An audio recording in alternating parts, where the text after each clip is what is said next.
La tierra de Britania, considerada en su día un mito por el poderoso Imperio Romano, era vista como una antigua leyenda. Todo cambió en el año 55 a.C., cuando Julio César posó su mirada en esta isla legendaria y navegó hacia sus costas. Sin embargo, este primer intento terminó en derrota. Casi un siglo después, los romanos lograron la gloria cuando el emperador Claudio conquistó Britania. Los romanos se fascinaron con Stonehenge, utilizando este lugar sagrado para sus rituales y ceremonias. Establecieron Londinium y tomaron el control de la región. Pero, ¿qué ocurrió después en la historia del Reino Unido? Para comprender esta tierra fascinante, debemos remontarnos al principio.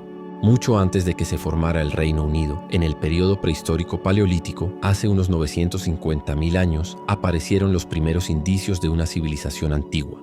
Los primeros colonos, cazadores-recolectores provenientes de Europa, llegaron a Britania alrededor del año 8000 a.C.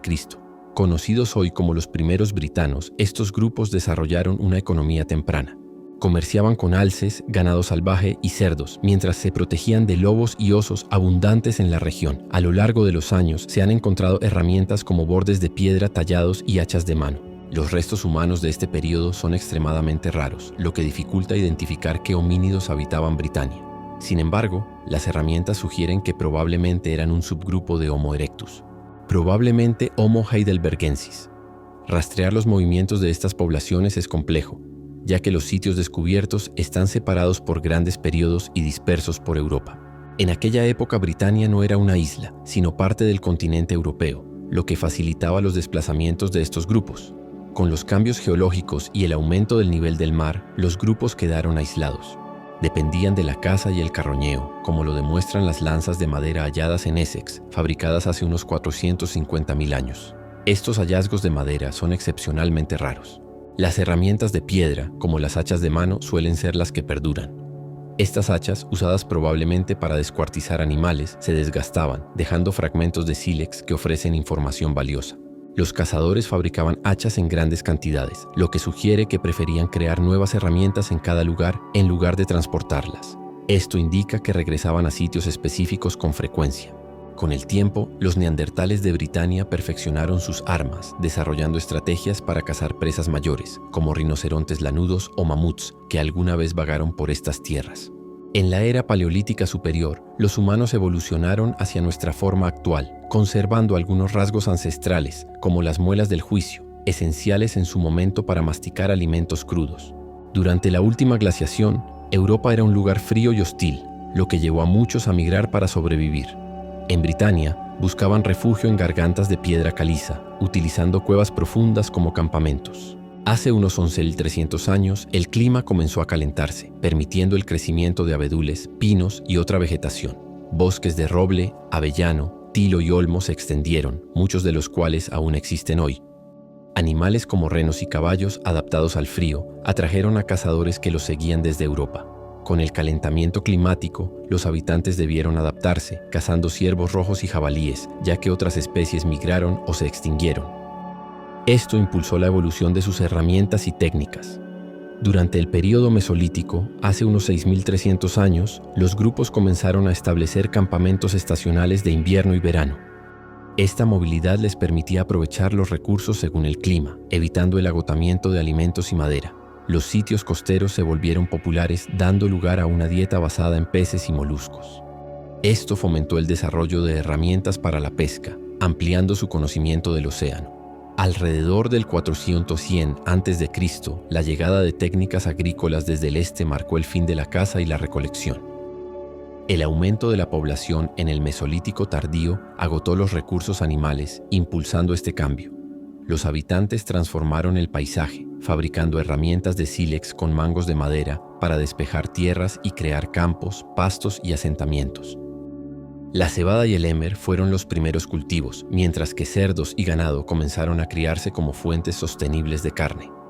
Este cambio dio lugar a los primeros asentamientos autosuficientes, con edificaciones como las longhouses, grandes estructuras de madera, y los long barrows, destinados a almacenar y honrar a los muertos. En el período neolítico, Britania experimentó avances significativos en tecnología, paisaje y asentamientos.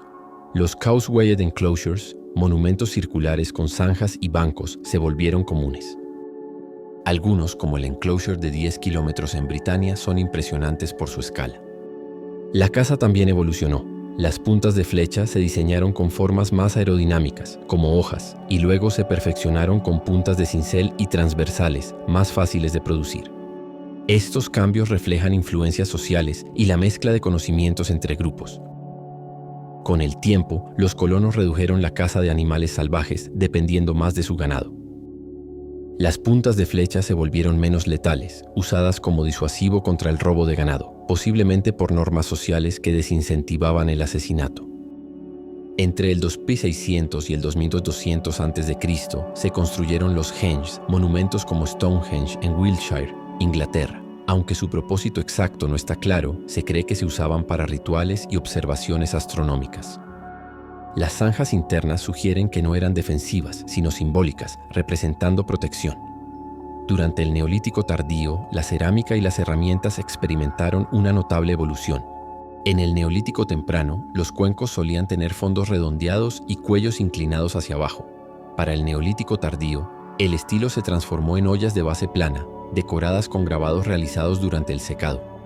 Estas ollas se usaban principalmente para elaborar y almacenar cerveza, aunque también contenían productos lácteos y guisos, esenciales para la vida diaria. A medida que los grupos se reunían y la tecnología avanzaba rápidamente, llegó el momento de dar un salto hacia una nueva era, la Edad del Bronce. La introducción del metal y las ollas estilo Beaker marcó el inicio de esta etapa en Britania, alrededor del año 2200 a.C. El bronce, una aleación más escasa que el hierro, se reservaba principalmente para herramientas, mientras que el oro blanco se destinaba a joyería. El estaño, otra aleación usada en la Edad del Bronce, también era raro en Europa. El bronce, que se fundía a menor temperatura que el cobre, permitía crear diseños más elaborados, como dagas, hachas y hachas de guerra, usando moldes. Estas herramientas eran mucho más duraderas que las de piedra y más resistentes, ya que el estaño fortalecía el bronce a nivel atómico. Las ollas Beaker siguieron en uso tras la llegada del bronce, mejorando con el tiempo en diseño, decoración y refinamiento.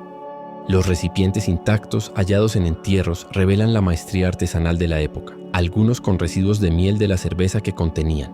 Durante la mitad de la Edad del Bronce, las dagas se alargaron, dando origen a las primeras espadas en Britania, conocidas como rapiers. Con el aumento de las tensiones entre grupos, surgieron más variaciones de armas y escudos. Los daños en estas armas sugieren que los asentamientos vecinos podrían haberlas usado intensamente, aunque también es posible que fueran dañadas intencionalmente antes de esconderlas.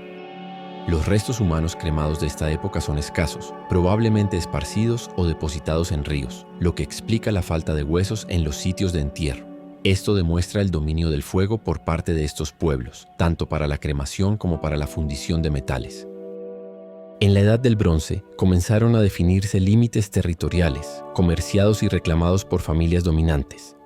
Los corrales de ganado, los campos agrícolas y las minas de cobre se volvieron esenciales, proporcionando empleo y acelerando los avances en la metalurgia. Un sitio clave, descubierto en Great Orme, en Llandudno, Gales, suministró el 90% del mineral usado para fabricar hachas en el noroeste de Europa desde el año 1000 a.C. Un cambio climático agravado por la erupción del volcán Hekla en Islandia bloqueó la luz solar. Esto hizo que muchas áreas de Britania se volvieran inhabitables, especialmente por la dificultad para cultivar en condiciones frías. Las tierras agrícolas se tornaron húmedas y pantanosas. Muchos colonos abandonaron sus tierras, mientras otros adaptaron los campos para criar ganado. Quienes permanecieron construyeron pasarelas y asentamientos elevados sobre los humedales, mejorando sin proponérselo sus habilidades de construcción. En los fens, bajo estos asentamientos, se preservaron telas, alimentos, herramientas, muebles y objetos de madera. Esto fue posible gracias a la falta de oxígeno y las condiciones fangosas de los pantanos. Hacia el final de la Edad del Bronce, los rapiers evolucionaron hacia espadas de hoja plana con espigas completas insertadas en mangos fundidos. Las armas se convirtieron en una forma de arte y una necesidad para la supervivencia. Los escondites de armas disminuyeron, probablemente porque su valor se redujo. Los artesanos comenzaron a retener sus productos para aumentar su valor. Esto marcó el primer ejemplo de estrategia de mercado en Britania, un factor clave para su futuro crecimiento económico. La Edad del Hierro comenzó alrededor del 1200 a.C. en el Medio Oriente y el sureste de Europa. Se caracterizó por la fabricación extensiva de hierro y acero. Aunque algunos colonos experimentaron con la fundición de hierro al final de la Edad del Bronce, no fue hasta la Edad del Hierro que esta técnica se generalizó en Europa. Esta era fue crucial para la humanidad al permitir asentamientos más resistentes, herramientas y armas avanzadas capaces de competir con otros grupos europeos. El acero, más fuerte y duradero que el bronce, revolucionó la agricultura. Esto consolidó asentamientos permanentes en Britania. Además, surgieron avances en el arte, las técnicas agrícolas, las creencias religiosas y los alfabetos. La Edad del Hierro comenzó en el Mediterráneo y se extendió al centro de Europa. Llegó al norte del continente hacia el 600 a.C. La temprana Edad del Hierro estuvo dominada por los Hallstatt Chiefs, una élite poderosa que construyó los primeros fuertes de colina fortificados, con animales domesticados y ganado. Estos fuertes evolucionaron luego en castillos y palacios, que no solo ofrecían defensa, sino que también aumentaban la riqueza familiar. Hacia el 450 a.C., la cultura Hallstatt colapsó, permitiendo el ascenso de nuevos grupos. Grupos como los minoicos, griegos, etruscos, romanos y celtas usaban hierro y acero para crear armas y armaduras avanzadas, marcando un punto clave en la historia del desarrollo humano y militar en Europa. De estos, los celtas se convirtieron en los más poderosos. Divididos en tribus, se extendieron por Britania. Aunque compartían un idioma común, los griegos los llamaron Keltoi, que significa bárbaros. La cultura celta, surgida alrededor del 1200 a.C., se expandió por Britania, Irlanda, Francia y España. Parte de su vocabulario aún persiste en lenguas modernas. Aunque estuvieron presentes durante la Edad del Hierro, no fue hasta el 700 a.C. que los romanos los documentaron, llamándolos galos, otro término para bárbaros. Los celtas fueron uno de los pueblos más exitosos en la historia británica, controlando vastas regiones, incluida la actual Irlanda. Sin embargo, con la expansión del Imperio Romano, Julio César lanzó un ataque masivo contra los celtas, matando a miles, destruyendo sus asentamientos y aplastando su cultura para reclamar sus territorios. El ejército de César intentó invadir Britania, pero fracasó, permitiendo a los celtas seguir poblando la isla. Sin embargo, la historia romana en Britania apenas comenzaba. El Imperio Romano, que ya dominaba el Mediterráneo tras conquistar Cartago, Macedonia, Egipto y Siria, cruzó los Alpes y llegó a Albion, el nombre original de Britania. Para entonces, los asentamientos de la Edad del Hierro en Britania habían avanzado significativamente, con una agricultura próspera, estructuras de madera y grandes comunidades. Se habían establecido rutas comerciales con los galos de lo que hoy son Francia y Bélgica. En estas rutas se intercambiaban vino y monedas primitivas. Aunque Julio César no logró conquistar la isla, regresó en los años 55 y 54 a.C., motivado por su ambición y el deseo de controlar el comercio. César planeaba interrumpir las rutas comerciales de los belgas en el Canal de la Mancha y temía que los britanos apoyaran a sus aliados galos. Esto convirtió a los habitantes de Britania en enemigos de Roma. César convenció al Senado romano para apoyar su invasión, asegurando que la isla era rica en plata, una afirmación sin fundamento. Antes de su descubrimiento, Britania estaba oculta, considerada por muchos romanos un mito. Era una tierra de bárbaros que para su disgusto bebían leche de animales. El ambicioso plan de Julio César para conquistar Britania no tuvo éxito. Obligado a retirarse para evitar una derrota, regresó con 5 legiones. Esto le permitió cruzar el río Támesis y negociar con Cassivelaunus, líder de los britanos. Este encuentro dio lugar a un tratado de paz.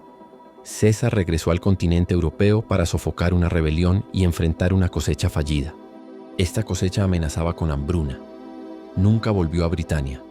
Tras una guerra civil, la República Romana colapsó bajo los emperadores Augusto y Calígula, quienes continuaron expandiendo el imperio en la Galia. El Imperio Romano volvió a fijar su mirada en los bárbaros al otro lado del canal. Aunque el interés estaba presente, las circunstancias no eran propicias. Más allá de un gesto simbólico de lanzar jabalinas al océano, la invasión no se concretó.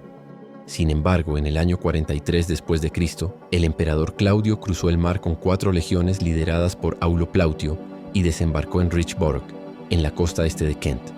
Así comenzó la conquista de Britania. Aunque Claudio permaneció solo 16 días en la isla, regresó a Roma en el año 44, donde fue aclamado como héroe. Tras la partida de Claudio, la conquista romana continuó. Rápidamente tomaron el territorio de los Catubellauni, un estado tribal celta, antes de avanzar hacia el norte y el oeste. Para el año 60, gran parte de Gales estaba bajo control romano. Se establecieron reinos clientes en lo que hoy es Norfolk y otras regiones. Vespasiano, futuro emperador, lideró su legión hacia el suroeste, capturando asentamientos tribales. Durante este periodo se fundaron ciudades como Londinium, que más tarde se convertiría en Londres. A pesar del aparente dominio romano, los britanos resistieron con tenacidad. Carataco, miembro de una tribu celta, convenció a grupos en Gales para luchar contra los romanos, pero fue capturado. Logró escapar y buscó refugio con los brigantes, un pueblo de antiguos britanos. Sin embargo, la reina de los brigantes lo entregó a los romanos como muestra de lealtad.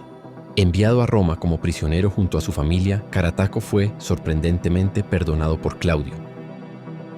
Boudica, aliada de los romanos y esposa de Prasutagus, rey cliente de los Iceni, lideró una revuelta tras la muerte de su esposo. Según el acuerdo, la mitad del reino debía pasar a los romanos. Los asentamientos fueron saqueados y quemados. Según los romanos, 70.000 de los suyos murieron en la revuelta.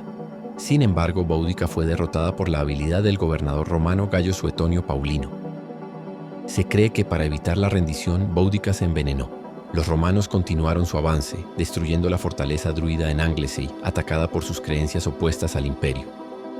Esta decisión llevó al reemplazo del emperador por Turpiliano, quien introdujo un enfoque diferente para gobernar Britania. Con el tiempo, los britanos adoptaron la cultura romana. Los asentamientos saqueados, incluido Londres, fueron reconstruidos. Londres se convirtió en la capital romana en Britania. Se implementaron impuestos y se mejoraron las técnicas de minería. La producción de ganado y grano creció significativamente y el comercio, incluido el de esclavos, floreció. Se construyeron caminos que conectaban lugares clave como Londres, York y la frontera de Gales. Esto creó redes comerciales valiosas y aumentó la riqueza de la capital. La expansión romana no se detuvo. Avanzaron al norte de Gales y planearon invadir Irlanda. Impusieron su cultura, construyendo anfiteatros, baños romanos y enseñando latín a los habitantes. Para el año 130 se establecieron guarniciones militares en todo el continente y en territorios gobernados por grupos considerados bárbaros como los Balcanes. Se alentó a estos grupos a colaborar en la expansión romana. Britania se dividió en dos regiones, Britania Superior y Britania Inferior, para una administración más eficiente. Sin embargo, la expansión romana atrajo la atención de enemigos.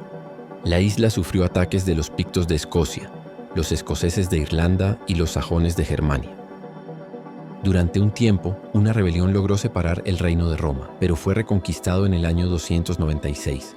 A finales del siglo IV, con el auge del cristianismo en Europa, los romanos comenzaron a perder el control. La escasez de grano marcó el fin del Imperio Romano, y los últimos emperadores se retiraron. Las ciudades británicas recibieron la orden de defenderse por sí mismas, marcando el colapso del imperio. Surgieron gobiernos locales que derrocaron a los magistrados romanos que habían gobernado durante siglos. Aunque Britania dejó de ser parte de Roma, su legado cultural perduró, moldeando el país que sabemos hoy.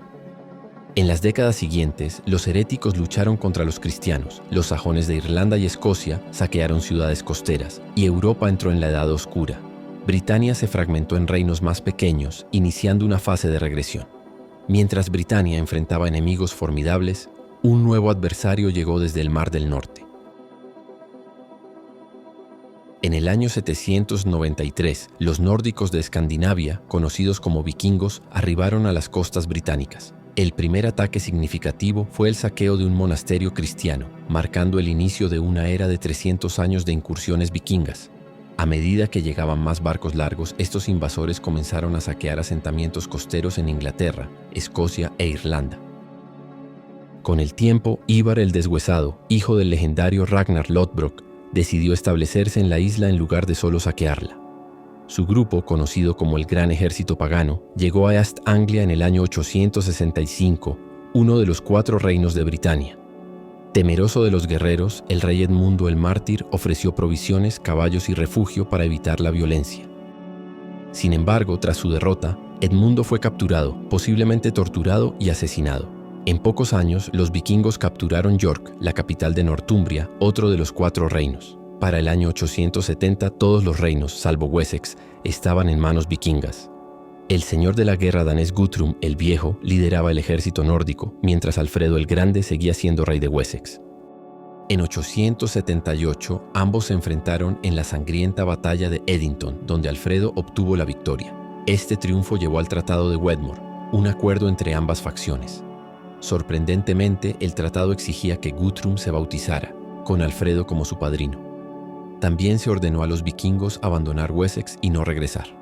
Poco después, ambos líderes firmaron otro acuerdo que definió límites y abrió rutas comerciales entre las dos partes. Durante muchos años, las costumbres vikingas dejaron una profunda huella en los territorios que controlaban, incluida Londres. Esta región, conocida como Danelaw, tenía como centros principales los pueblos de Derby, Leicester, Lincoln, Nottingham y Stamford. Estos 5 boroughs eran gobernados por 5 ejércitos daneses, cada uno liderado por un jarl, una élite vikinga. Durante casi un siglo, vikingos y anglosajones convivieron en armonía, comerciando, trabajando e incluso mezclándose entre sí. Muchas palabras del inglés actual provienen del antiguo idioma vikingo. Por ejemplo, términos que comienzan con sk, como sky, tienen raíces nórdicas. Otras palabras derivadas incluyen ugly, de ugliger, husband, husbondi, gift, egg y Thursday, de Thorsdag, el día de Thor. Su fuerte creencia en las leyes originó términos como law y wrong. Mientras Alfredo el Grande construía fuertes, su hija Ethelfled asumió el control de Mercia en 911 tras la muerte de su esposo. Conocida como la Señora de los Mercianos, lideró una guerra contra los vikingos.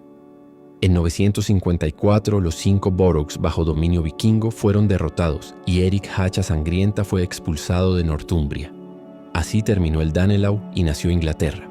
Aunque vencidos, muchos vikingos permanecieron en tierras que ya consideraban su hogar. En 1013, Sweyn Barbapartida regresó con sus guerreros y se convirtió en el primer rey danés de Inglaterra. Su hijo, Canuto el Grande, lo sucedió hasta 1035. El reinado vikingo terminó cuando Harold Godwinson venció a Harald Hardrada en 1066 en la batalla de Stamford Bridge. Ese fue el fin definitivo de las invasiones vikingas a Inglaterra, aunque su legado persiste en el ADN de sus descendientes. La Edad Media y la era vikinga se solapan. Este periodo, desde el año 400 hasta 1485, se divide en 3 etapas: Alta, Media y Baja Edad Media. La Alta Edad Media incluye el gobierno de vikingos y anglosajones. En 1066, tras la derrota de Harald Hardrada y de Eduardo el Confesor, los normandos vencieron en la batalla de Hastings, poniendo fin a la era anglosajona. Esta cultura dejó importantes avances. Las casas eran de madera con techos de paja, abrigadas y secas, y agrupadas alrededor de un gran salón con un fuego central que servía para cocinar y calentar. Inventaron el arado y descubrieron que los caballos eran más eficientes que los bueyes, acelerando la producción agrícola. Esta era terminó con la llegada de los anglonormandos. Guillermo el Conquistador gobernó Inglaterra hasta 1087. Su conquista no fue fácil, lo que lo convirtió en héroe y atrajo atención en Europa. El primer castillo normando fue construido en Gales. Los normandos erigieron castillos por toda la isla, impusieron arquitectura de piedra y dejaron monumentos como la Catedral de Canterbury, 1077, la Torre de Londres, 1078, y la Universidad de Oxford, 1096. También elaboraron el Domesday Book, un registro de tierras y riquezas. Aunque Guillermo fue considerado un gran gobernante por los normandos, el sistema feudal que implementó convirtió a los propietarios y agricultores anglosajones en campesinos que trabajaban para los poderes superiores, despojados de su herencia, su trabajo y su riqueza. Bajo el sistema feudal, una cuarta parte de las tierras de los antiguos propietarios fue otorgada a Guillermo el Conquistador, mientras que otra cuarta parte se donó a la Iglesia de Roma. El resto se distribuyó entre los leales a Guillermo, quienes recibieron un alto estatus a cambio. Estos nobles tenían la tarea de formar un ejército con los habitantes de sus tierras si Guillermo lo requería. Sin embargo, consideraban esta responsabilidad indigna, delegándola en caballeros encargados de reclutar y entrenar. Los campesinos agricultores, despojados por la corona, debían jurar lealtad a los caballeros. Con los avances agrícolas, los normandos diversificaron los alimentos que cultivaban y consumían. Desarrollaron un gusto por ingredientes exóticos, cocinando con semillas de alcarabea, jengibre, cardamomo, pimienta y nuez moscada. Como celebraban la Navidad, estos ingredientes se incorporaban a sus comidas tradicionales de invierno. Los nobles disfrutaban de grandes banquetes con faisanes, pavos reales, jabalíes, gelatinas y flanes. Los campesinos, en cambio, consumían alimentos salados o encurtidos, como arenques, tocino y caldos de verduras que duraban más tiempo.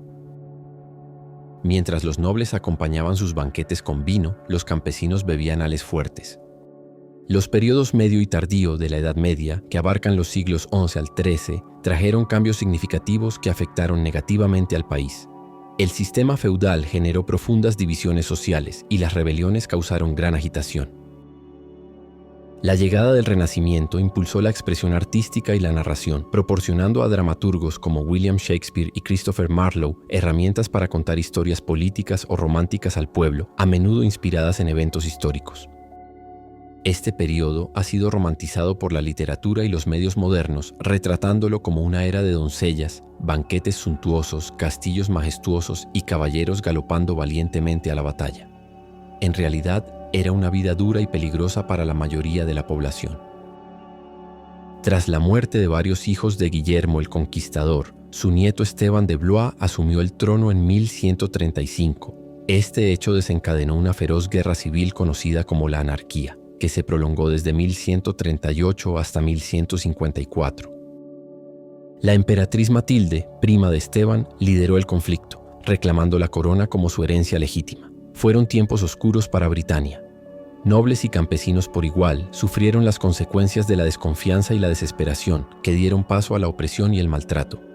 Muchas personas inocentes fueron torturadas e interrogadas en busca de información valiosa. La guerra civil terminó en 1154 con la muerte de Esteban. Enrique II, hijo de Matilde, asumió el trono, iniciando un reinado más estable. Su estrecha amistad con Thomas Becket, arzobispo de Canterbury, consolidó su poder sobre Inglaterra y su religión. Sin embargo, esta alianza se quebró trágicamente. Enrique ordenó el asesinato de Becket dentro de la Catedral de Canterbury, un acto que marcó su reinado. En el siglo XII, la libertad era un concepto complejo. Algunos hombres estaban atados a la tierra y debían pagar tributos al señor feudal. Otros, sin tierras propias, pagaban renta. Había quienes se encontraban en una situación intermedia, sirviendo a un amo mientras pagaban por su terreno. Si alguien no podía cumplir con los impuestos, enfrentaba la ira del señor que gobernaba la zona. Los siervos, personas no libres, podían obtener su libertad, pero otra vía de escape era huir a otro pueblo y permanecer allí un año entero. Si eran capturados antes, el señor del manor tenía derecho a castigarlos con golpes o prisión. En 1199, Juan sin Tierra asumió el trono. Su reinado fue despiadado. Considerado un tirano, infundía temor en sus súbditos, aumentando los impuestos para financiar mercenarios que mantenían a la población bajo control. Nadie escapaba de su furia, ni siquiera el Papa. En 1208, Juan se negó a aceptar a Stephen Langton como arzobispo de Canterbury, desoyendo las propuestas del Papa Inocencio III. Como respuesta, las campanas de las iglesias en Britania dejaron de sonar y los entierros fueron suspendidos. Juan se mantuvo firme, lo que llevó al Papa a excomulgarlo, liberando a los súbditos ingleses de su lealtad al rey. Esto despojó a Juan de todo su poder. La excomunión desató una revuelta en el país. El rey de Francia aprovechó el caos para desafiar el gobierno inglés. En medio del desorden, Juan se vio obligado a firmar la Magna Carta, un documento histórico que estableció que Inglaterra se regiría por leyes y principios de justicia. 4 de esos principios siguen vigentes hoy. Sin otra opción, y con la invasión francesa en marcha, Juan reconoció a Stephen Langton como arzobispo de Canterbury. Esta decisión reunificó las fuerzas del país, permitiéndoles derrotar a los ejércitos franceses en la costa de Flandes, en lo que hoy es Bélgica. En 1265, Enrique III, hijo de Juan, se opuso firmemente a que los ciudadanos participaran en el gobierno del reino. Sin embargo, Simón de Montfort, conde de Leicester, tenía una visión diferente. Desafió al rey y creó el primer parlamento de Inglaterra, seleccionando representantes para dar voz al pueblo común. Al igual que hoy, los gastos de estos parlamentarios eran cubiertos. En 1298, el control de los impuestos pasó al Parlamento, fortaleciendo su autoridad. En 1347, la peste negra, una de las pandemias más devastadoras de la historia británica, asoló el país. En toda Europa, más de 200 millones de personas murieron, incluido 1,5 millones en Britania. La plaga inicial duró hasta 1350. Pero reapareció intermitentemente durante los siguientes 50 años. Durante mucho tiempo se creyó que se transmitía por ratas, pero hoy se sabe que era una enfermedad aérea que mataba a los infectados en pocos días. Los campesinos, hacinados en condiciones precarias, fueron los más afectados. El volumen de muertos fue tan abrumador que los cadáveres en descomposición se amontonaban en las calles. La ciencia de la época no ofrecía cura ni prevención. La muerte masiva de campesinos dificultó encontrar trabajadores para los campos, lo que provocó hambrunas y la desaparición de aldeas enteras. Los trabajadores, ahora escasos, aprovecharon su alta demanda para buscar empleos mejor remunerados en otras regiones. Esto disgustó al gobierno, que veía con desagrado que los campesinos mejoraran su situación. Intentaron imponer restricciones para limitar su movilidad, lo que desencadenó la revuelta de los campesinos de 1381. Los pobres de Inglaterra se alzaron violentamente contra el impuesto de capitación, los límites salariales y el control de los señores sobre sus vidas y propiedades. Otro evento crucial de la Edad Media fue la Guerra de las Rosas, entre 1455 y 1485. Enfrentó a las casas de Lancaster y York, ambas descendientes del rey Eduardo III, en una lucha por el trono. La batalla final, la batalla de Bosworth Field, marcó la caída de Ricardo III, uno de los reyes más célebres de Inglaterra. Enrique VII asumió el trono casándose con Isabel de York y uniendo las casas rivales, poniendo fin al conflicto. Con Enrique VII comenzó el período Tudor, un capítulo de profundas transformaciones en la religión, la política y la monarquía en Britania. Su victoria en Bosworth en 1485 inició un reinado Tudor de 118 años, con 5 monarcas que se convirtieron en figuras icónicas de la historia inglesa. Este periodo moldeó Inglaterra y más tarde el Reino Unido, a través de cambios económicos, una redefinición del rol de las mujeres y una reforma religiosa nacional. El matrimonio de Enrique VII con Isabel unió a las familias Lancaster y York, consolidando 2 dinastías influyentes. Tuvieron 8 hijos, pero solo Arturo, Enrique, Margarita y María alcanzaron la adultez. Arturo se casó con la princesa Catalina de Aragón, pero murió poco después. Margarita se convirtió en reina consorte de Escocia al casarse con Jacobo IV. María se casó con el rey francés Luis d'Augier. Enrique, tras la muerte de su padre y hermanos, asumió el trono como Enrique VIII en 1509. Originalmente destinado a una carrera eclesiástica como segundo hijo, Enrique se convirtió en rey tras perder a su padre y hermanos en un lapso de 7 años, un reflejo de la baja esperanza de vida de la época, incluso para la realeza. Ansioso por asegurar su linaje, se casó con Catalina de Aragón, la viuda de su hermano. El reinado de Enrique VIII, que duró 36 años, trajo cambios radicales y grandes controversias. Obsesionado con tener un heredero varón, repudió a Catalina, quien no logró darle un hijo. Tras 23 años de matrimonio, rompió con la Iglesia Católica y fundó la Iglesia de Inglaterra, permitiéndole anular su matrimonio y casarse nuevamente en busca de un heredero masculino. Esta decisión le permitió tener 6 esposas y varios hijos, aunque solo uno fue varón. Su hijo, Eduardo VI, fue coronado en 1547 tras la muerte de Enrique por tuberculosis. Sin embargo, Eduardo murió en 1553 sin dejar herederos varones, sumiendo al gobierno Tudor en el caos.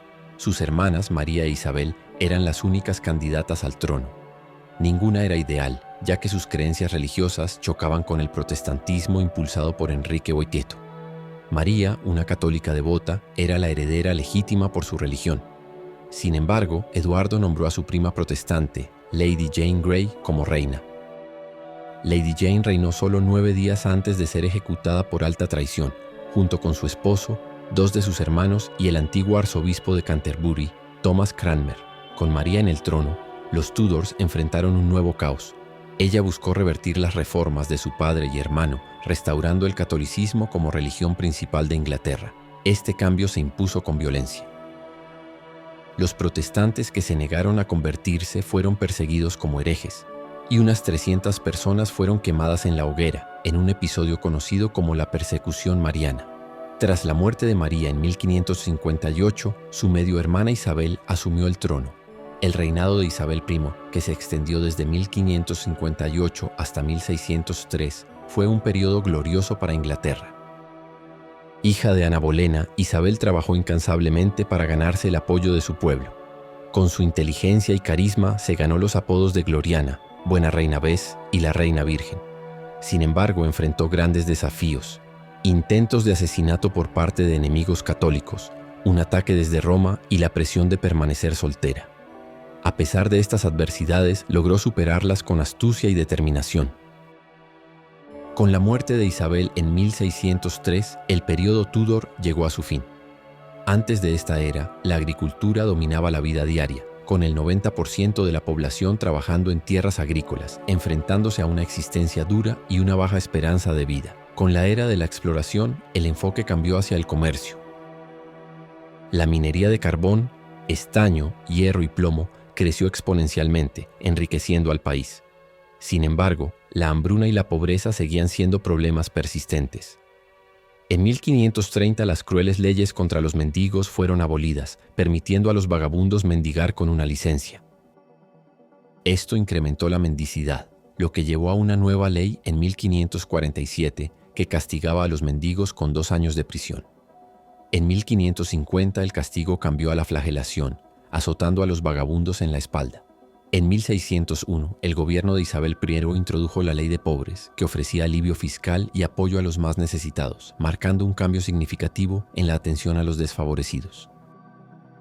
Durante el periodo Tudor, el sistema penal favorecía los castigos físicos sobre la prisión. Los delincuentes enfrentaban flagelaciones o eran puestos en cepos, lo que añadía humillación al castigo. Los crímenes graves, como el asesinato, se castigaban con ejecución. Los nobles eran decapitados, mientras que los pobres eran colgados en la horca, a menudo ante multitudes que asistían al espectáculo. Un enfoque en la educación emergió durante esta era. El educador Richard Mulcaster insistía en que educar a los niños era una prioridad, considerándolos más dignos. Como resultado, los hijos de familias adineradas comenzaron a asistir a escuelas de gramática y universidades antes que las niñas, a pesar de que una reina gobernaba el país. El futuro de las niñas estaba predeterminado.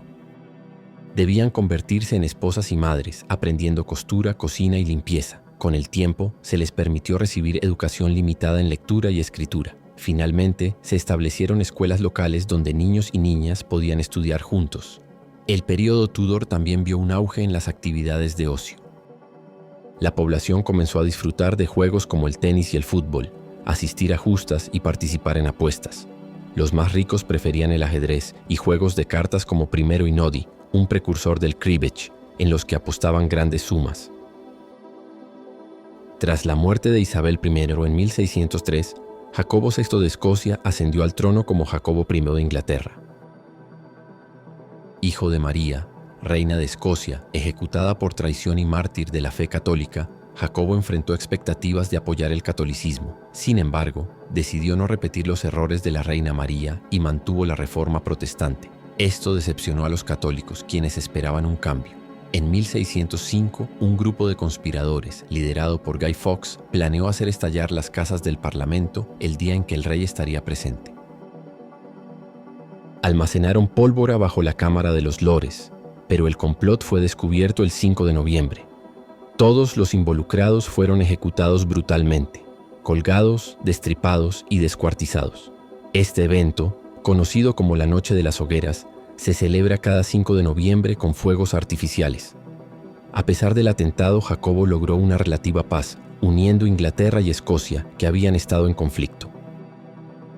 Esto desató una guerra civil en agosto de 1642, un conflicto que se intensificó rápidamente y dejó millones de muertos durante 9 años. Los castillos, muchos sin uso militar desde la Edad Media, volvieron a ser fortalezas estratégicas, enfrentando asedios de facciones opuestas. En 1647, el ejército del Parlamento, liderado por Sir Thomas Fairfax y Oliver Cromwell, derrotó a Carlos.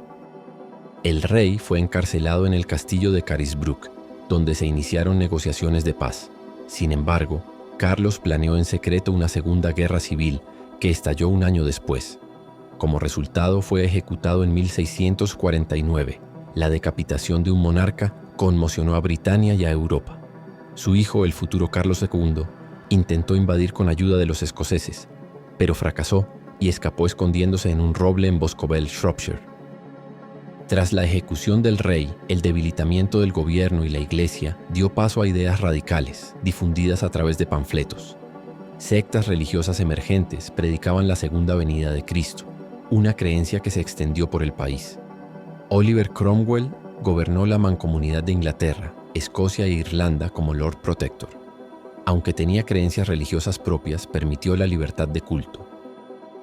Cromwell mantuvo el control con su ejército hasta su muerte. Entonces sus fuerzas se debilitaron, permitiendo que Carlos II regresara en 1660 para asumir el trono. El reinado de Carlos II, que duró 25 años, trajo avances en el arte, la arquitectura, la vida cotidiana y el ocio. Los teatros florecieron y se realizaron descubrimientos científicos, como la fabricación de fósforo para crear cerillas. Sin embargo, el período enfrentó tragedias. En 1665, la Gran Peste asoló el país, seguida por el Gran Incendio de Londres en 1666, que comenzó en una pequeña panadería. El hermano católico de Carlos, Jacobo, fue criticado sobre su idoneidad como sucesor. A pesar de las críticas, Jacobo ascendió al trono como Jacobo II. Mientras defendía su corona contra el duque de Monmouth, su medio hermano protestante e ilegítimo, sus juicios y castigos severos lo hicieron impopular. Los rebeldes, junto con las políticas impopulares de Jacobo, llevaron a la invasión de Inglaterra por Guillermo de Orange y María, hija de Jacobo. Ante esto, Jacobo huyó, y la pareja fue coronada como Guillermo III y María II. Su gobierno marcó un periodo de paz. En 1702, Ana, hermana de María, asumió el trono. Su reinado es recordado por la victoria sobre Luis XIV de Francia y sobre todo por el Acta de Unión, que unió Inglaterra y Escocia en Gran Bretaña. Durante la era Stuart, la vida de los británicos comunes era dura. La mayoría eran pobres, viviendo en condiciones miserables, agravadas por el crecimiento poblacional, que provocó hambre y pobreza en amplias zonas. Las leyes de pobres, introducidas por Isabel I un siglo antes, ofrecían ayuda a los necesitados, pero la vagancia se convirtió en un problema grave. Muchos pobres recurrieron a la mendicidad o dependían de la caridad de familiares y vecinos.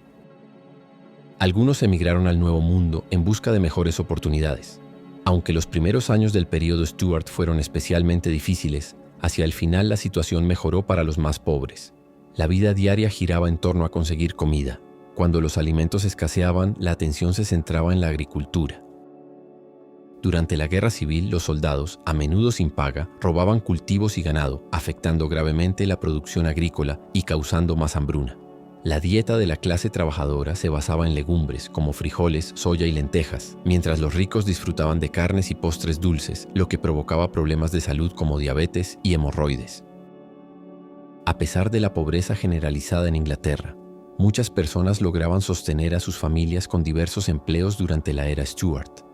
Los comerciantes y dueños de tiendas prosperaron, lo que les permitió escapar de Londres cuando la plaga azotó la ciudad. Existía una amplia gama de oficios: zapateros, herreros, sastres, artesanos de sillas de montar y guanteros, entre otros. En las calles y ciudades, algunos vendían desde ostras hasta muebles, mientras otros ofrecían servicios que iban desde lustrar zapatos hasta la prostitución. En el campo, los trabajadores se dedicaban a ordeñar vacas, recolectar huevos, labrar la tierra y cuidar el ganado. Como en épocas anteriores, los roles estaban estrictamente definidos por género. Las niñas debían obediencia a sus padres, luego a sus hermanos, más tarde a sus esposos y finalmente a sus hijos. Las esposas y madres eran responsables de mantener la casa limpia, preparar la comida y criar a los hijos. Las mujeres de familias ricas podían evitar el matrimonio y sus responsabilidades, pero las pobres trabajaban como sirvientas, nodrizas o parteras. Tristemente, muchas mujeres solo encontraban libertad al enviudar. Curiosamente, en las relaciones personales, las familias aristocráticas enfrentaban mayores dificultades que las personas comunes. Los matrimonios entre los ricos solían arreglarse por motivos políticos o financieros, en lugar de por amor. El matrimonio era tan crucial en la Gran Bretaña Stuart que en 1604 se aprobó una ley que castigaba como pícaro a quien abandonara a su familia o cometiera bigamia. Un caso notable fue el de Thomas Middleton, quien tuvo que probar que estaba casado con una sola mujer. Hacia el final de la era Stuart, William Petty publicó un documento titulado Political Arithmetic, que analizaba las ocupaciones en Inglaterra, desde la agricultura hasta la manufactura. Petty expresó preocupación por la escasez de oro y plata, señalando que el país se empobrecía cada día más. También criticó el enfoque en Irlanda, Escocia y América, considerándolos una carga sin beneficios reales. Aunque esta visión era severa, reflejaba la opinión de muchos. Inglaterra había estirado demasiado sus recursos y la población comenzaba a sufrir. A principios del siglo XVII, Escocia, Gales e Irlanda se unificaron con Inglaterra. En 1707, la reina Ana aprobó oficialmente los Acts of Union, consolidando esta unión. Sin embargo, la esperanza de vida era mucho más baja que la actual. Los niños tenían una alta probabilidad de morir a temprana edad, y el parto era extremadamente peligroso para madres e hijos debido a la falta de medicamentos y tratamientos adecuados. Si el trauma y el dolor no mataban a la madre, las infecciones lo hacían poco después. Los expertos estiman que 25 de cada 1000 mujeres morían al dar a luz durante esta época. Otras causas comunes de mortalidad infantil incluían gusanos, peste bubónica, disentería y una dolencia conocida como grandes dolores de tripa, que provocaba diarreas severas y dolores estomacales incapacitantes. La higiene personal poco priorizada contribuía a la propagación de enfermedades. Parásitos como pulgas y piojos infestaban a personas de todas las clases, y los gusanos intestinales eran comunes, ya que sus huevos se transferían a los alimentos durante la preparación.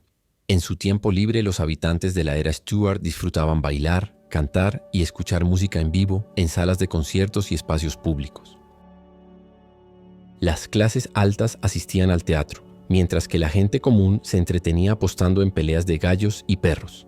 Las ejecuciones públicas, aunque brutales, atraían multitudes a las plazas de las ciudades. Durante esta época, alimentos y bebidas de otras partes del mundo comenzaron a popularizarse en Inglaterra.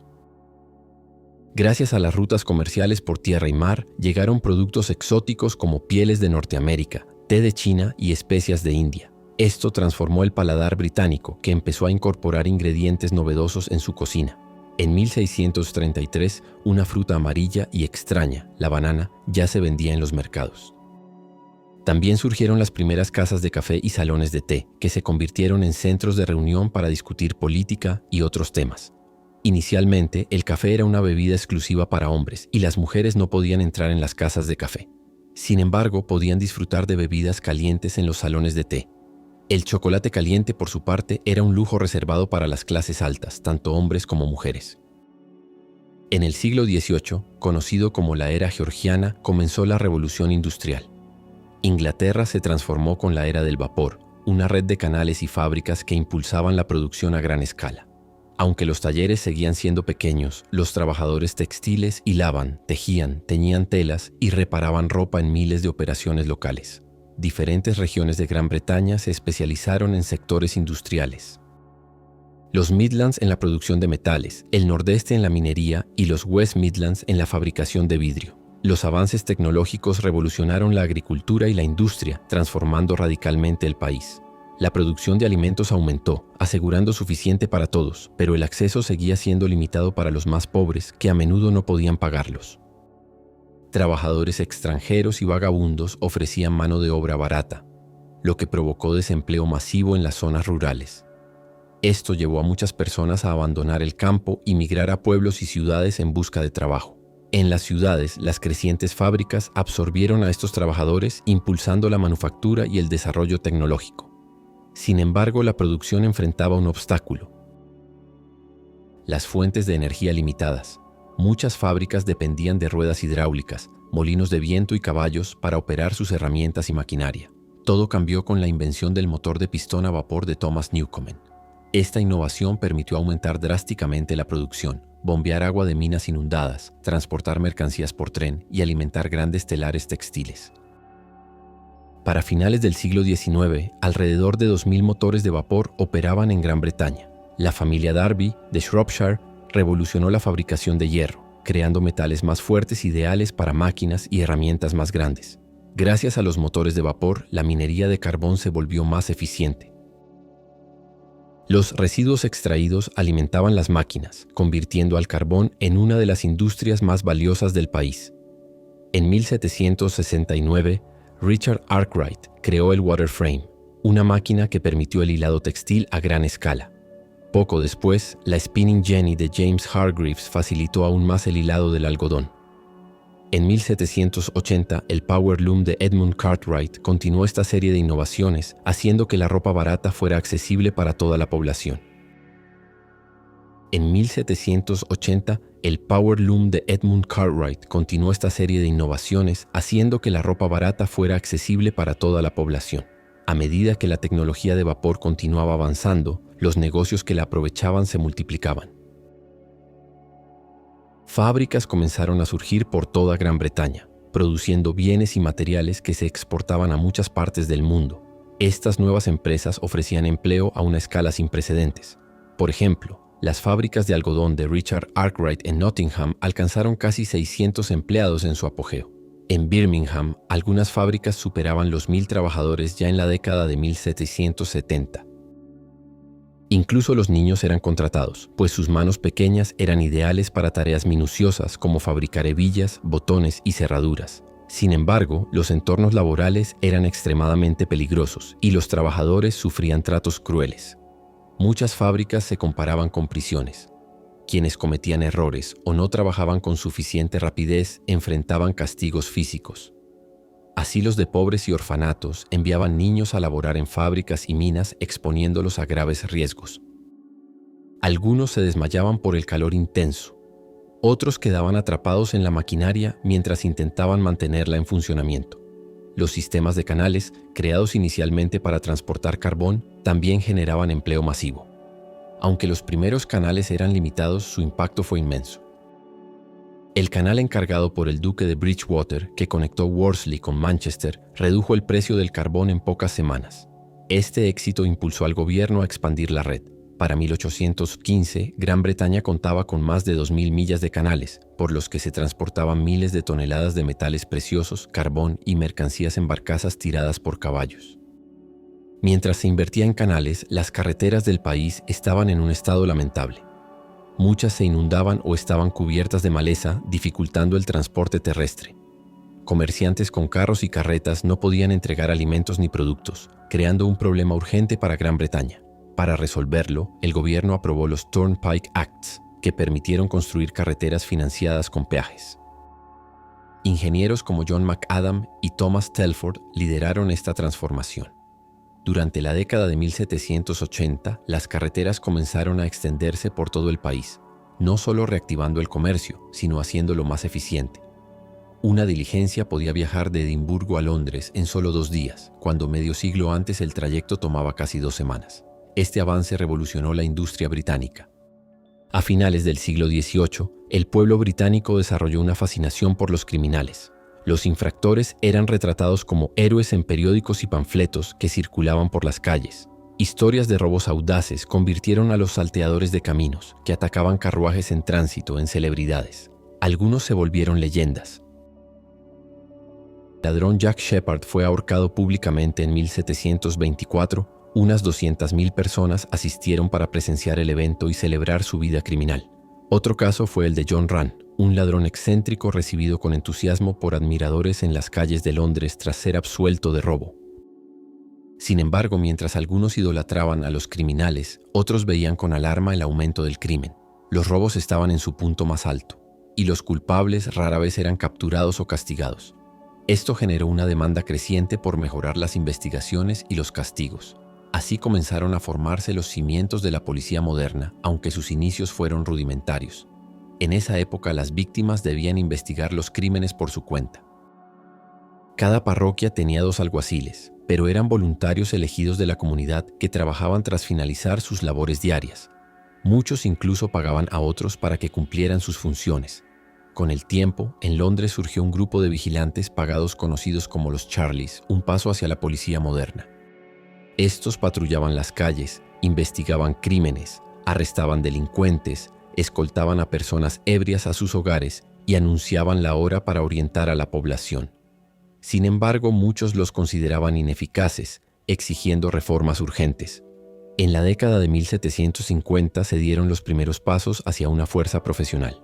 En 1751, Henry Fielding creó los Bow Street Runners, considerados los primeros investigadores armados que trabajaban en nombre del público. Los sospechosos eran juzgados por magistrados locales sin jurado, lo que eliminaba una voz imparcial. Esto resultó en que muchos inocentes fueran encarcelados o ejecutados por errores judiciales o motivos políticos. Los magistrados, voluntarios influyentes de la sociedad, a menudo carecían de conocimientos legales y veían su cargo como un símbolo de poder más que como una responsabilidad de justicia. El escritor Horace Walpole afirmó que los mayores criminales eran los propios oficiales de justicia, aludiendo a la corrupción generalizada. Algunos aceptaban sobornos, otros simplemente evitaban sus deberes por pereza. Los crímenes graves como violación y asesinato se juzgaban en la Crown Court, ubicada en grandes ciudades, o en el célebre Old Bailey. Para las personas comunes, un juicio era aterrador. El hedor de los acusados que no se bañaban era tan insoportable que se usaban flores y hierbas aromáticas para cubrirlo, creyendo que también prevenían enfermedades. Los juicios se conducían en latín, siguiendo la tradición, por lo que muchos acusados no entendían las acusaciones ni los detalles del caso. Las defensas legales no se implementaron hasta el final del período georgiano, y los testigos eran interrogados directamente por el juez y el jurado. Si un juez o jurado sentía antipatía por el acusado, esto podía bastar para declararlo culpable, ignorando las pruebas. Los juicios eran rápidos, resolviéndose a veces en minutos, y varios casos se atendían en un solo día para agilizar el proceso. A principios del siglo XIX, los tribunales seguían el Bloody Code, una lista de 200 delitos que justificaban la pena de muerte, desde traición y asesinato hasta crímenes menores como robo, caza furtiva o vandalismo. Aunque no todos resultaban en ejecuciones, la amenaza de la horca infundía temor, especialmente entre los inocentes que podían ser condenados injustamente. Los condenados a muerte enfrentaban ejecuciones públicas, presenciadas por cientos de personas. Aunque hoy parece grotesco, en esa época era entretenimiento y advertencia. Hasta 1783, las ejecuciones se realizaban en Tyburn, Middlesex, hasta 8 veces al año. En ocasiones se ahorcaban hasta 20 criminales a la vez. Los condenados eran transportados en carretas por un recorrido de 3 millas hasta la horca, mientras la multitud gritaba y arrojaba objetos. Sobre la tarima se les ataba la cuerda al cuello y se abrían las trampillas. Tras las ejecuciones se liberaban palomas blancas como gesto de respeto, seguido de un breve silencio. Además de la horca, los castigos incluían el exilio a colonias americanas o australianas, donde los condenados cumplían trabajo forzado sin paga. También eran comunes las multas elevadas, los azotes públicos y el marcaje con varas candentes. Estos castigos se realizaban ante el público, que podía lanzar frutas y verduras podridas a los condenados. Hacia el final del período georgiano, se introdujo el encarcelamiento de por vida en las Houses of Correction. Con los avances industriales de esta era, el siglo XIX marcó el inicio de la era victoriana, un periodo de crecimiento exponencial. En la era victoriana, que comenzó en 1837 y se extendió hasta el estallido de la Primera Guerra Mundial, las industrias rurales y agrícolas fueron rápidamente superadas por la expansión de las fábricas y la urbanización. Este cambio transformó profundamente la vida en Gran Bretaña, creando un choque cultural para muchas comunidades. Tanto el gobierno como el pueblo necesitaron tiempo para adaptarse a este ritmo de vida acelerado. Aunque la reina Victoria murió en 1901, su reinado marcó un periodo de crecimiento sin precedentes. La población británica se duplicó entre 1801 y 1871, impulsada por las oportunidades laborales de la Revolución Industrial que permitieron a las familias crecer. La migración interna alimentó este aumento, aunque muchos también abandonaron el país en busca de una vida mejor. Miles emigraron voluntariamente a las colonias americanas, atraídos por la promesa del Nuevo Mundo. Los trabajadores irlandeses, especialmente durante la hambruna de la patata de 1845 que devastó regiones de Irlanda, representaban la mayoría de estos migrantes. Además, personas de Irlanda, Escocia y el campo inglés acudían a las ciudades industriales en busca de empleo, junto con judíos provenientes de Europa y Rusia. A pesar de las duras condiciones para los niños trabajadores, el Parlamento, liderado por figuras como Michael Sadler y el conde de Shaftesbury, aprobó leyes para proteger a menores y adultos. Estas legislaciones exigían condiciones más seguras en minas y fábricas y pusieron fin a la esclavitud en el Imperio Británico. La educación se hizo obligatoria para los menores de 10 años, abriendo la puerta a trabajos más calificados para las personas comunes. La fuerza policial, que había evolucionado desde el siglo XIX, se volvió más organizada y eficiente. También se implementaron reformas penitenciarias que mejoraron significativamente las condiciones en las prisiones. Aunque las divisiones de clase persistían, la mayor libertad social y la posibilidad de conservar más ingresos transformaron muchas vidas. Los empresarios aprovecharon las oportunidades de la era victoriana. usando su riqueza para ascender socialmente, construir grandes casas y contratar sirvientes. En la década de 1880, 1,25 millones de personas trabajaban como domésticos en Gran Bretaña, superando a cualquier otra industria.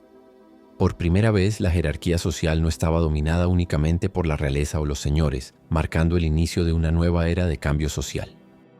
La clase trabajadora obtuvo el derecho al voto en 1918 y el sufragio femenino se consolidó en 1930.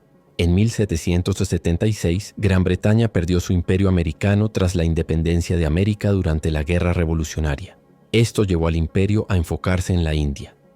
Durante la era victoriana, la expansión hacia otros países continuó, abriendo rutas comerciales, pero también generando conflictos. En 1851, la Gran Exposición mostró al mundo las maravillas industriales y tecnológicas de Gran Bretaña. En ese momento, el Imperio Británico lideraba el comercio y la fuerza militar, consolidándose como una potencia formidable. Con tantos territorios bajo su control, se decía que el sol nunca se ponía en el Imperio Británico, reflejando la vastedad de su dominio. El ocio floreció como nunca durante el período victoriano. Los días festivos religiosos, las vacaciones en la costa, los museos, los teatros, los deportes y las salas de música alcanzaron gran popularidad. Gracias a una mejor educación y oportunidades, la clase media accedía a trabajos calificados. Sin embargo, para los pobres, las condiciones seguían siendo tan duras como en siglos anteriores. Las casas de la clase media evolucionaron. Las cocinas de hierro, instaladas en la mayoría de los hogares, cocinaban alimentos de manera más eficiente y calentaban tanques que proporcionaban agua caliente. Los géiseres de gas llevaban agua caliente a los baños, eliminando la necesidad de que las criadas transportaran cubos por las escaleras. Las cafeterías, antes centros de reunión para los ricos y los interesados en política, fueron reemplazadas por oficinas conectadas mediante el telégrafo, un sistema revolucionario que permitió a Gran Bretaña comerciar con el mundo. En 1877, la invención del teléfono mejoró aún más esta capacidad. En 1834, el científico e inventor inglés Henry Fox Talbot creó las primeras fotografías, conocidas como Sun Pictures. Estas imágenes muy populares se vendían como cartes de visite, pequeñas fotos usadas como tarjetas de presentación.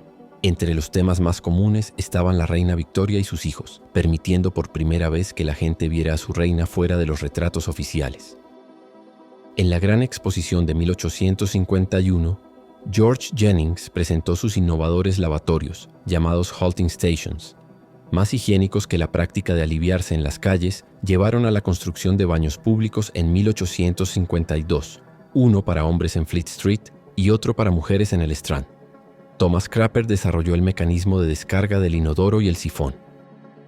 Aunque muchos creen que la palabra vulgar crap proviene de su nombre, en realidad deriva del holandés krappen, separar, y del francés antiguo krap, desechos. La producción de algodón, que requería condiciones húmedas, llevó a muchos fabricantes a establecer fábricas en Manchester, conocida por su abundante lluvia. Sin embargo, el ambiente en las fábricas estaba lleno de polvo y fibras de algodón, causando enfermedades respiratorias en los trabajadores. Las grandes máquinas, sin medidas de seguridad, provocaban accidentes graves. Mujeres eran escalpadas al enredarse su cabello, y manos, dedos o brazos quedaban atrapados por partes móviles. Los niños, enviados a menudo dentro o debajo de las máquinas para despejar obstrucciones o reemplazar piezas, también sufrían accidentes severos. En otras regiones, la nobleza, dueña de vastas tierras, se enriquecía con la minería de carbón, impulsada por la demanda de energía de vapor. Aunque esta industria mantenía el crecimiento del país, las condiciones bajo tierra eran aterradoras. Los niños arrastraban vagones cargados de carbón desde la veta hasta el pozo, donde se elevaban a la superficie, porque eran más baratos y obedientes que los caballos. El trabajo era extenuante y peligroso, con alto riesgo de colapsos. Las minas alcanzaban temperaturas sofocantes, por lo que los trabajadores usaban poca ropa y debían hidratarse constantemente. Sin agua potable segura, bebían cerveza, ya que el agua contaminada podía causar diarrea, cólera o fiebre tifoidea. En 1815, Sir Humphrey Davy inventó la lámpara de seguridad, permitiendo excavar a mayor profundidad. Más tarde, en 1848, se introdujeron técnicas de ventilación y sistemas de aire comprimido. En 1860, se prohibió el empleo de niños menores de 12 años en las minas. Sin embargo, el número de trabajadores mineros creció de 200.000 a 500.000 en toda Gran Bretaña. Gracias a esta expansión, en 1836 se extrajeron 30 millones de toneladas de carbón, una cifra que aumentó a 44 millones para 1880.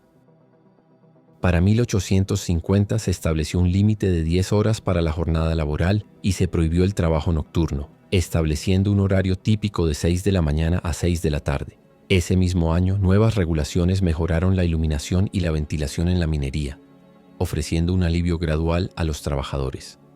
Sin embargo, la minería seguía siendo una ocupación extremadamente peligrosa, y las condiciones no mejoraron sustancialmente hasta bien entrado el siglo XX. Durante mucho tiempo, fue común pagar a los trabajadores con fichas en lugar de dinero, válidas solo en tiendas específicas. Esto permitía a los comerciantes inflar precios y ofrecer productos de baja calidad, dejando a los trabajadores sin alternativa. La Truck Act de 1831 buscó erradicar esta práctica injusta, pero su implementación completa tomó años y la explotación persistió durante décadas. El Imperio Británico se consolidó como el mercado más innovador del mundo gracias a sus avances industriales.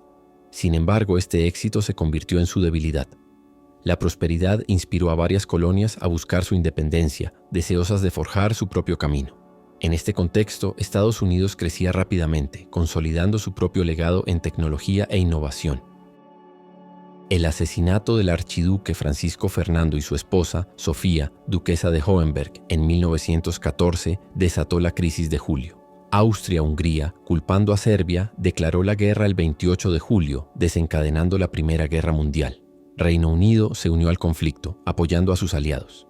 Este periodo turbulento marcó el inicio de la Edad Moderna, desplazando el enfoque de la monarquía y la revolución industrial hacia el desarrollo de armamento y estrategias bélicas.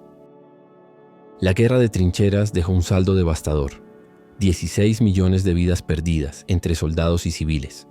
Durante la guerra, Reino Unido dependía de sus sectores industriales y agrícolas. Las fábricas adaptaron su producción para fabricar municiones, mientras la agricultura se volvió crucial ante la interrupción de importaciones por amenazas enemigas. Con los hombres jóvenes reclutados, las mujeres asumieron roles esenciales. Trabajaron en fábricas produciendo balas y uniformes, en granjas asegurando alimentos y como enfermeras atendiendo a los heridos. Aunque los soldados en el frente lucharon por la victoria, su éxito dependió del esfuerzo incansable de quienes permanecieron en casa. Al inicio de la guerra, se pidió a los mineros no alistarse, pues su labor era vital para suministrar carbón. Sin embargo, a medida que el conflicto se prolongaba, muchos fueron reclutados como zapadores, cavando túneles para colocar explosivos bajo trincheras enemigas, un trabajo extremadamente peligroso. Los alemanes, mejor preparados para la guerra de trincheras, tenían ventaja inicial, pero Reino Unido, tras reclutar y entrenar civiles como mineros, superó a sus adversarios en la excavación de túneles. Esto provocó una escasez de carbón en octubre de 1916, obligando a racionarlo por hogar. Quienes se negaban a alistarse eran forzados a trabajar en las minas para maximizar la producción. La agricultura también sufrió. El reclutamiento de trabajadores agrícolas redujo la producción de alimentos y los submarinos enemigos bloquearon importaciones, haciendo la agricultura local aún más vital. La pérdida de herreros y labradores agravó la situación, pero el Women's Land Army movilizó a 260,000 mujeres para mantener las granjas en funcionamiento. La guerra terminó el 11 de noviembre de 1918, pero los conflictos no cesaron para Reino Unido. En 1939, la Segunda Guerra Mundial estalló tras la invasión de Polonia por Alemania. Entre 1945 y 1951, Reino Unido se esforzó por reconstruirse. El Partido Laborista, que reemplazó a Winston Churchill tras las elecciones de 1945, lideró esta etapa. Churchill, héroe por su liderazgo durante la guerra, había prometido sangre, esfuerzo, lágrimas y sudor, y el pueblo británico respondió con una victoria sobre Alemania. Sin embargo, muchos creían que no era el líder adecuado para la paz, favoreciendo a los laboristas por su comprensión de las necesidades populares. El Partido Laborista, fundado en 1900 para contrarrestar al Partido Conservador, marcó hitos al establecer el Seguro Nacional en 1946 y el Servicio Nacional de Salud, o NHS, en 1948, que desde entonces ha ofrecido atención médica gratuita a toda la nación. Industrias clave como la minería, la banca, el gas y la aviación fueron nacionalizadas, mejorando la seguridad laboral. Con el tiempo, la economía se recuperó y las industrias volvieron a ser eficientes y rentables. Tras la Segunda Guerra Mundial, la Guerra Fría enfrentó a Estados Unidos y la Unión Soviética. Ernest Bevin, secretario de Asuntos Exteriores, comprometió el apoyo de Reino Unido a Estados Unidos. Reino Unido participó en la Guerra de Corea en 1950, apoyando a Corea del Sur, y en 1949 se convirtió en miembro fundador de la OTAN, una alianza con Estados Unidos y naciones europeas para contrarrestar a la Unión Soviética, que desarrollaba armamento nuclear. En 1947, la independencia de India marcó el comienzo del desmantelamiento del Imperio Británico, tras siglos de expansión. Entre 1950 y 2000, Reino Unido experimentó cambios profundos. La inmigración creció, las divisiones de clase se difuminaron y el estado de bienestar se consolidó. Con la pérdida de colonias, Reino Unido se unió a la Unión Europea. Las industrias manufactureras dieron paso a una economía de servicios y mayor dependencia de importaciones. A pesar de la inflación y recesiones, el nivel de vida alcanzó un máximo histórico. El 6 de febrero de 1952, tras la muerte de su padre, el rey Jorge VI, por una trombosis coronaria tras una operación por cáncer de pulmón, Isabel II fue coronada reina. Aunque Reino Unido vivía en paz desde 1945, la Guerra Fría impulsó un alto gasto en defensa, suministros militares y entrenamiento ante el temor a un ataque nuclear. En 1956, la nacionalización del Canal de Suez por el líder egipcio Gamal Abdel Nasser afectó la economía comercial británica.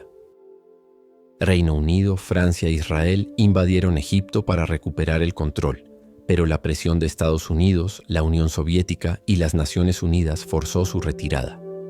Esta humillación desencadenó una crisis financiera, con la caída de la libra esterlina tras la retirada de inversores internacionales, dejando claro que Reino Unido dependía de sus aliados en estrategias militares. Sin embargo, la década también trajo una de las peores crisis económicas de la historia británica, debido al gasto excesivo en defensa e importaciones, combinado con una inversión insuficiente en la industria, lo que resultó en pérdida de empleos y caída de beneficios. En Irlanda del Norte, las tensiones entre unionistas que deseaban permanecer en Reino Unido y republicanos que buscaban la independencia y una Irlanda unida se intensificaron. En 1969, Reino Unido desplegó tropas para contener el conflicto, pero esto provocó ataques violentos del IRA contra soldados británicos. El punto más álgido llegó en 1972, con el Domingo Sangriento, cuando 14 católicos irlandeses fueron asesinados durante una marcha, agravando las tensiones. Como respuesta, Reino Unido asumió el control directo de Irlanda del Norte, una medida inicialmente temporal que se prolongó por 35 años. Los intentos de compartir el poder entre las facciones irlandesas fracasaron y la violencia continuó. En 1974, una crisis petrolera global disparó los precios del crudo, liderado por Margaret Thatcher, llegó al poder. Liderado por el Partido Conservadorista, Thatcher implementó políticas monetaristas que incluyeron recortes en el gasto público, lo que provocó desempleo y desató los disturbios de 1981, impulsados por la falta de perspectivas laborales y la percepción de discriminación en la comunidad negra. En 1982, Argentina ocupó las Islas Malvinas, un territorio británico. Thatcher lideró una campaña militar exitosa para recuperarlas, lo que incrementó temporalmente su popularidad. A mediados de los años 80, la privatización transformó la economía, permitiendo a más británicos invertir en acciones y generando ingresos para el gobierno. En 1985, la República de Irlanda reconoció a Irlanda del Norte como parte de Reino Unido, aunque los conflictos internos persistieron. Con el nuevo milenio y el auge digital, el Imperio Británico llegó a su fin, con muchos territorios alcanzando la independencia. Reino Unido se integró más a Europa para fortalecer su economía y comercio, pero esta decisión generó divisiones. En 2016, el referéndum del Brexit resultó en la decisión de salir de la Unión Europea, un proceso complejo que marcó un cambio significativo en la política británica. Tras la muerte de la reina Isabel II, el 8 de septiembre de 2022, tras un reinado de 70 años y 214 días, Reino Unido entró en una nueva era bajo el rey Carlos III. En 2023, el país enfrentaba una crisis energética mientras mediaba en el conflicto entre Rusia y Ucrania. A lo largo de su historia, Reino Unido ha dejado una huella imborrable, desde sus avances industriales hasta su influencia cultural. Desde la Segunda Guerra Mundial ha impactado en la literatura, el cine, la televisión, la música y el teatro, inspirando a nivel global. Su mayor legado, sin duda, es el idioma inglés, un lenguaje universal que une culturas, economías y naciones.